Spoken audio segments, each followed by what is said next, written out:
Coming up next on Arizona Horizons Journalists Roundtable, we'll discuss the fight over budget cuts to state universities, and Senator John McCain announces that he is indeed running for re-election. The Journalists Roundtable is next on Arizona Horizon. Arizona Horizon is made possible by contributions from the Friends of Eight, members of your Arizona PBS station. Thank you. Good evening and welcome to Arizona Horizons Journalists Roundtable. I'm Ted Simons. Joining us tonight, Mike Sunnix of the Phoenix Business Journal, Howard Fisher of Capital Media Services, and Bob Christie of the Associated Press. The state legislative session is in the rearview mirror, but there's still concern over various budget cuts and the speed at which the session was conducted. We're going to get to university cuts in a second here, but just in general now, it's the first time we've had this group on since the end of the session. Overall thoughts?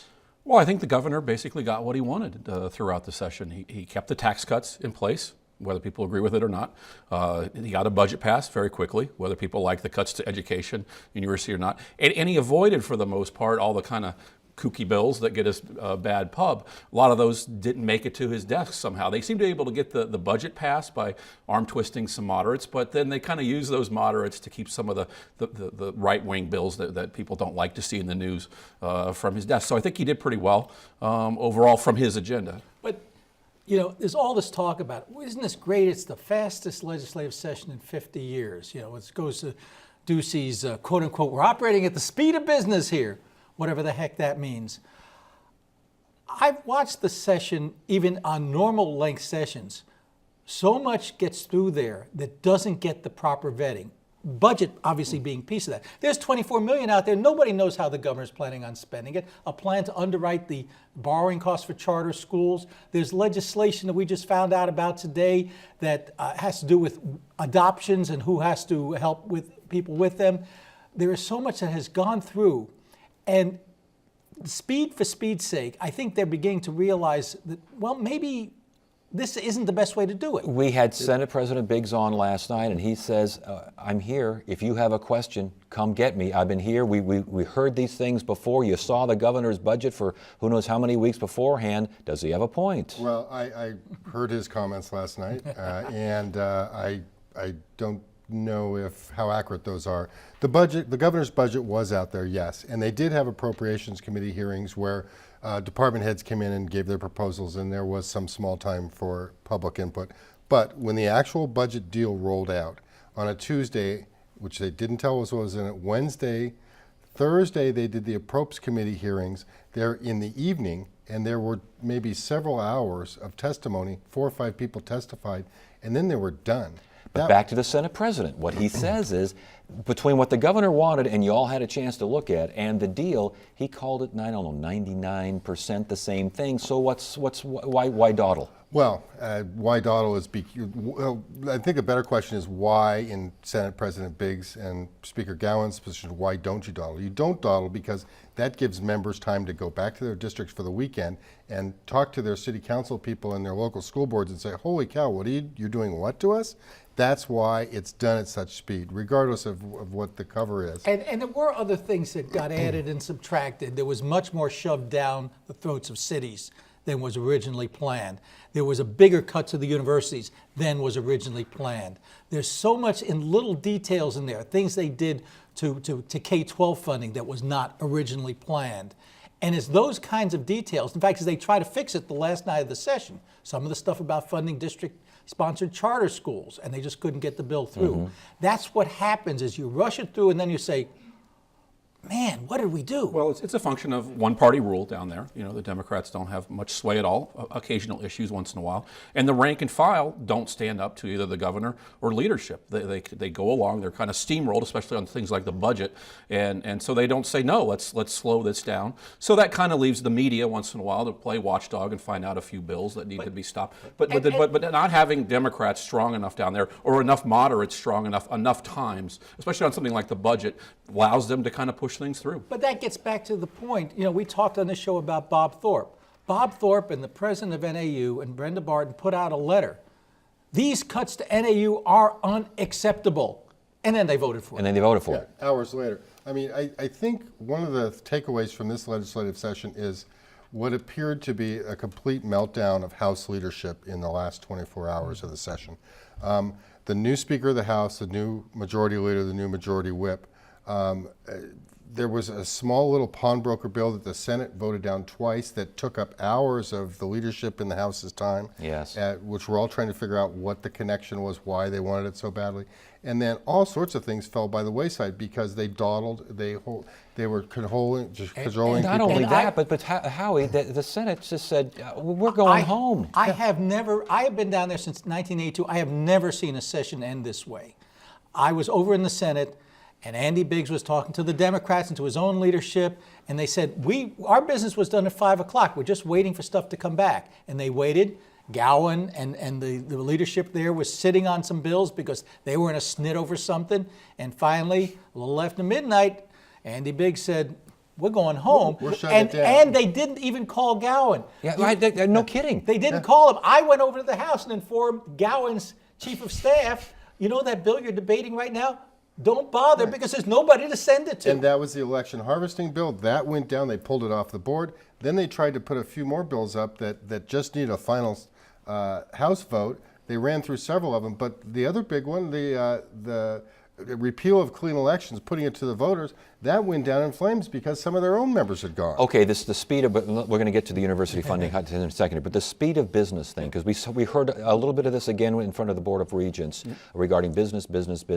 Is that resonating? Are we hearing a little too much of this business in the governor's office? What are you hearing out there? I think folks in the private sector like his background. They obviously backed him in the primary and in the general. They like his business background. A lot of them have problems with the cuts to education and K-12. That's an economic development issue to them. And if you look at 1062, which was a big black eye of the state, something like gutting education and cutting universities to some business folks, more moderate quarters, that's a hit to the state's image, because if you're thinking of moving a company here, you're thinking of moving your workforce here. You want workers that can be trained here. You want your kids to go to a good school, go to a good university. And so I think there is some backlash in the business community. But the problem is kind of the official business community, the lobbyists, the chambers. They're in lockstep with these tax cuts. They're very conservative. They're from Republican ranks, and they like these things. But not a lot of them. I mean, you talk about, the head Where of were Sun they then? Well, the problem becomes the head of Sun Construction did a very nice op-ed piece, basically saying to the governor, "Excuse me,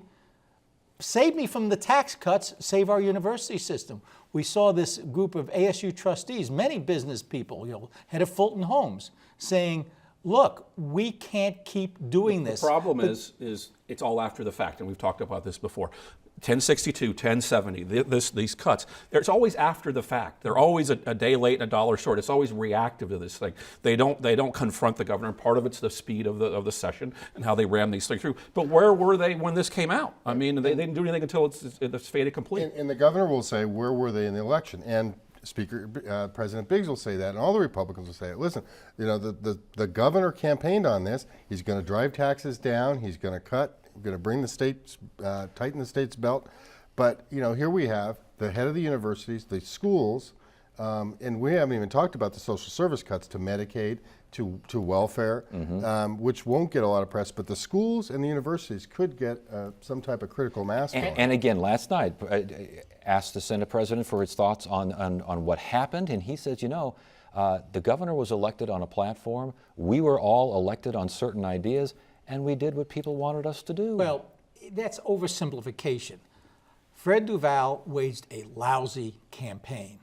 Fred Duval never provided true alternatives. I'll give you a perfect example. I asked Fred Duval right after the Republican primary, what about these hundreds of millions in tax cuts that are supposed to take effect?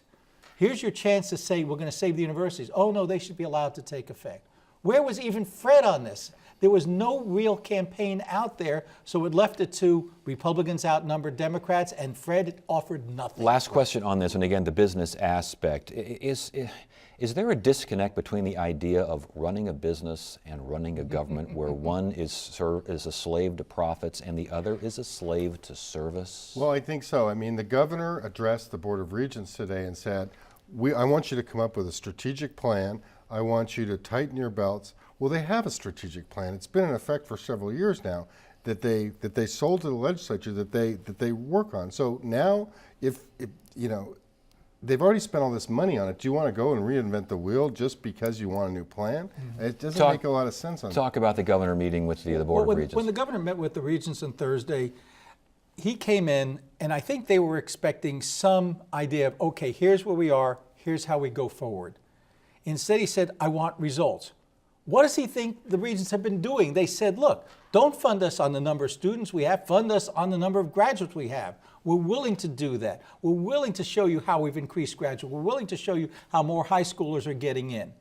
And he said, well, you know, that really isn't it. And then he has the chutzpah to tell them, having just cut $99 million, and please don't hike tuition, Yes. because it's very hard on students. Well, okay, what falls off the bottom? It's fine to talk about you ought to cut administration. Right. It was the same pile of manure that he gave on K-12. And he was asked directly, you know, okay, is this the end of the cuts, or now that when the state gets a little breathing room, are we going to see some? And he basically turned them away and said, you know, these may, in his prepared remarks, said these cuts we made in this budget may be permanent. And there could be more coming. And exactly. You know, who knows? I just think it's tone deaf to think about, you know, he's a business guy, he should be interested in economic development. It's very tone deaf to cut the universities so much, because they are such drivers of the commercial real estate market here. Look at where are the markets that are doing well. Downtown Phoenix, Tempe, that's where ASU is, that's where companies want to locate. The tech transfer, we trail other states in that.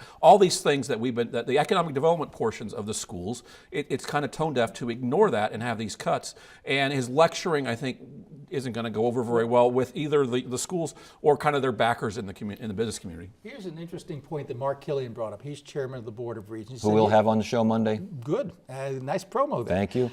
He said, look, maybe we're at fault ourselves. We haven't done a good job of telling the community and telling the business community and telling the politicians what we do here, how we are economic drivers. I mean, we've got a state lawmaker who headed appropriations last year who said, you know, we're sending too many kids to college and wasting a lot of money on these folks. All right, It's a philosophical thing, because the folks at the legislature, the folks on the right in the legislature, think low taxes, low regulations, no unions is the way to go. If you look at the states that have really successful economies right now, a lot of it's built around universities. Silicon Valley, Boston, those type of places. People come out of those universities, work for big companies, commercialize stuff that they did at universities. The R&D come out of those things. It's a philosophical thing. You can write that in the sky in big, bold letters, but especially if this K-12 funding suit comes down the wrong way, what are they going to? They're not going to raise taxes. They're not going to raise taxes, not unless they're ordered to, and that would create a huge constitutional battle. I mean, one of the things that happened when the governor spoke to the regents is Killian came back and said, you know, at some point we're going to have the conversation about the Constitution saying that, you know, universities need to provide as nearly a free as possible education. Whether there's a lawsuit, which we could see how well as that's turned out with the schools. I mean, it could be 3 or 4 years down the road. So how do you convince the legislature to fund them? How do you raise taxes? And the other issue is the universities floated a plan early in this session to essentially get out of the state retirement system, get out of the state healthcare system for state employees, because they think they can do it a lot cheaper. They want to eliminate state pensions for all their employees, which there's tens of thousands of, which will save a huge amount of money. They want to get out of the state health care plan and run that at the university level, which will save them a bunch of money. Those are issues that Ducey will support. And I think if they go to him and put that in the plan, he'll sign off on some of that. I think we may be headed to the ballot. I think that much in the same way Arizonans in 2010 were willing to impose a 1 penny tax to save K-12 and to a certain extent universities, and that had there been a proper measure on the 2012 ballot, it would have passed. It was very badly crafted. I think if Killian and the regents got together and said, look, if you let us raise half a cent, we will get back everything you've cut from us since 2008. State aid to universities in 2008 was $1 billion.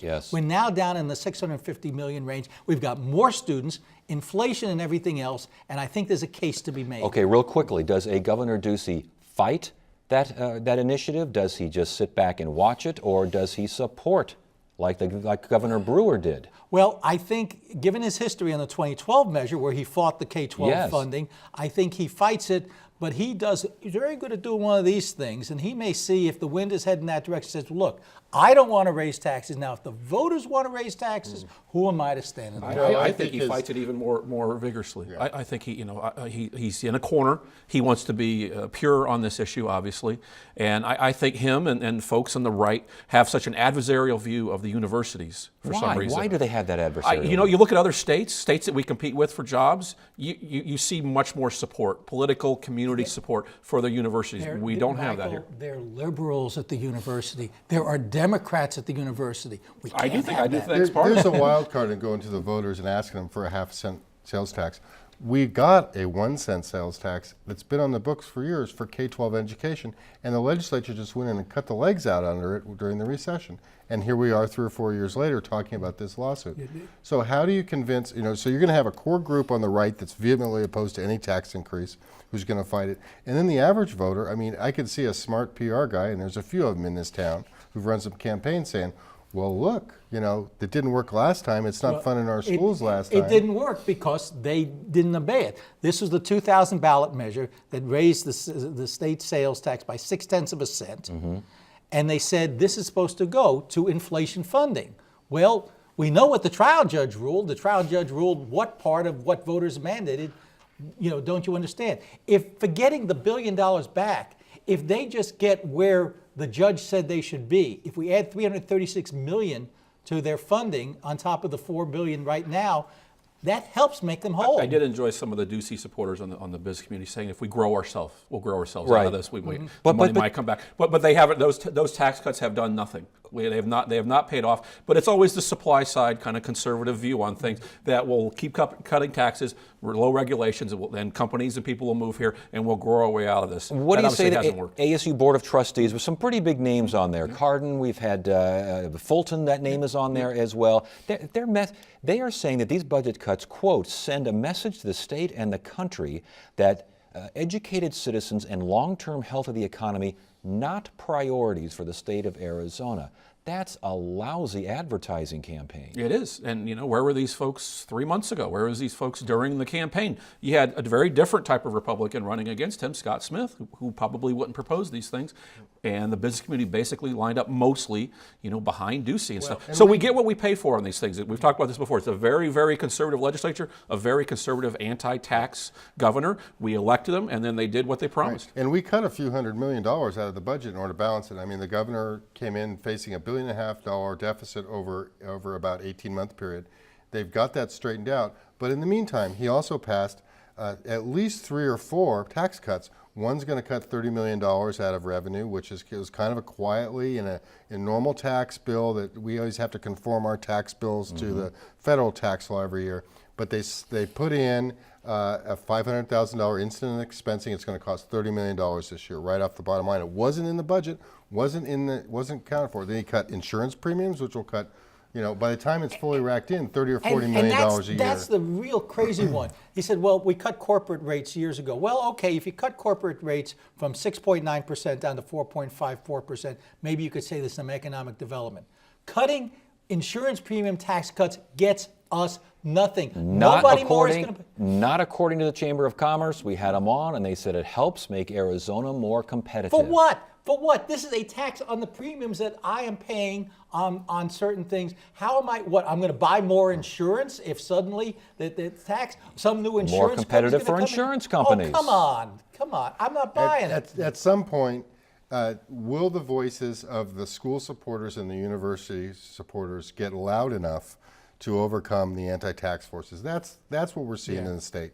And when that happens, I don't know. But, you see this groundswell among the regular school supporters, the parents who came down, hundreds of them, at the Capitol and protested the state budget. They don't care, but at some point, will the voters show up? That's the question. The problem is if you talk to the Senate president, the people that they listen to, the people that elect them, the Republican primary voters, the people that show up at district meetings, very hard right, very anti-tax. The Chamber of Commerce guys that are down at the Capitol, the lobbyist guys that are down at the Capitol, very Republican, very conservative, and they tend to support these types of things. The more moderate folks, the folks who take out these ads, they're not down at the Capitol as much. They're not voting in the primary.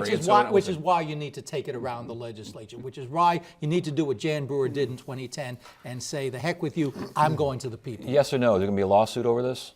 Over the University funding? I don't think so. I think the attorney's going to say, look, somebody tried this a decade ago. Supreme Court has said, we don't know what as nearly free as possible means, so why bother? All right, John McCain, Senator John McCain wants to continue being Senator John McCain. Any surprises there? No, he's been raising money for several months. He's been all hints that he's run again. And look, world events, what's going on in the country and with the world, are right in his wheelhouse. He's foreign relations chair again. All the stuff with ISIS and Russia and stuff in the Middle East and Iran. These are his issues, and so he can affect a lot of things back there. He's been a strong Republican voice against the president on a lot of foreign policy things. So he's very relevant. Maybe if the world and the country was different right now, he might hang him up. But I think he's in for the law. I think he's in till he's I think he likes being America's senator. I mean, I always view him as not, I mean, if you ask people in any other state, okay, name a senator, they'll say they know John McCain.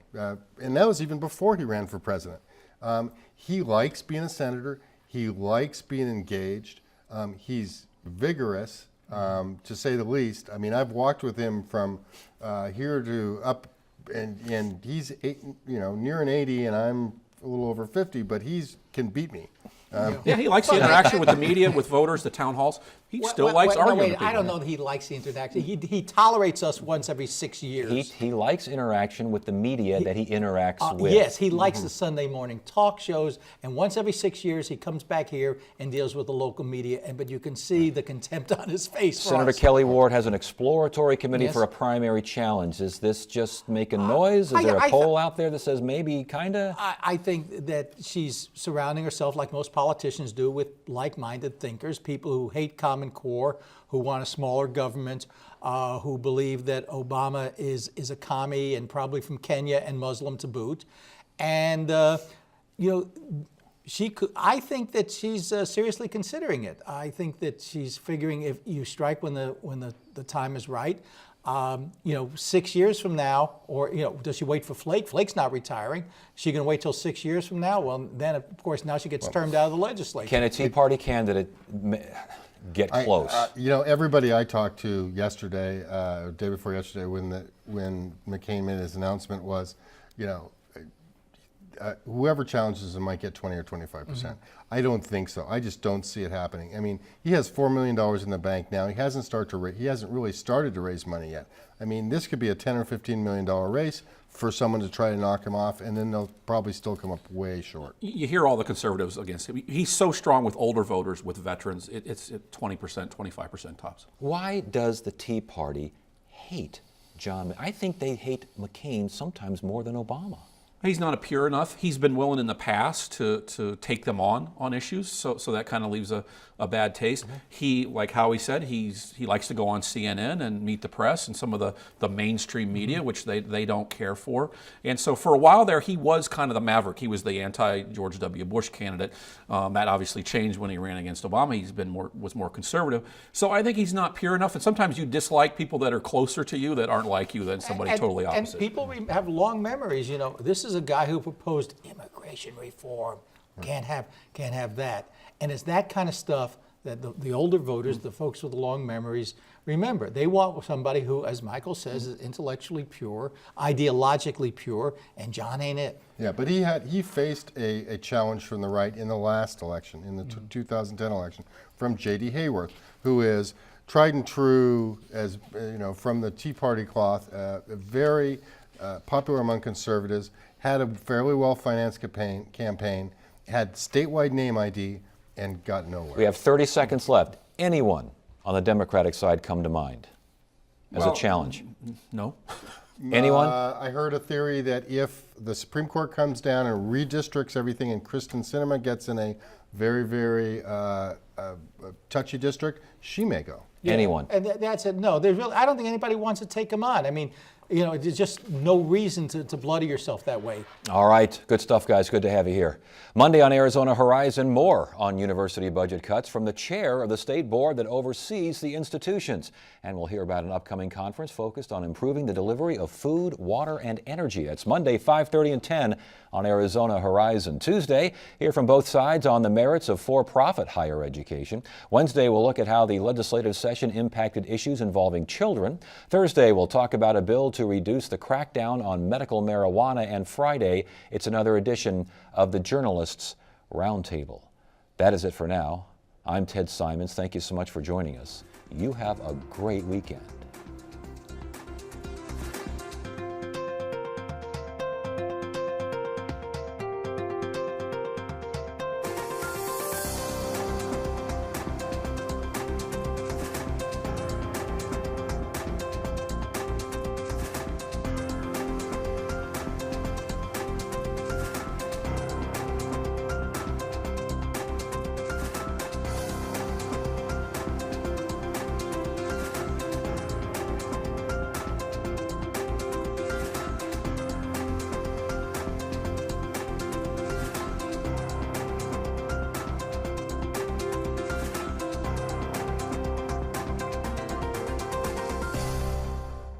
Arizona Horizon is made possible by contributions from the Friends of 8, members of your Arizona PBS station.